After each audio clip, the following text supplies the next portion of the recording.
When a product is counted in the app or updated in Minfos, the last counted date in Minfos is updated.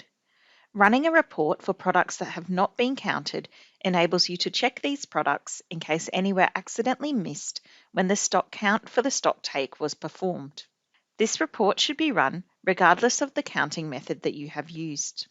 From the Stock Manager module, navigate to the Stock Control menu and select number 1, Stocktake Sheets. In the Stocktake Sheets window, select Location in the Sorted By drop-down menu. Leave the From and To fields as the default. Leave the New Page and Negative Only checkboxes unselected. Leave Stocked Products Only and Use Less Paper selected. Select the Not Counted checkbox. In the Since Cutoff Date field, enter the date that the stocktake was started. Then click OK. Print the stocktake sheet and check the items reported on the stocktake sheet against the products on the shelf.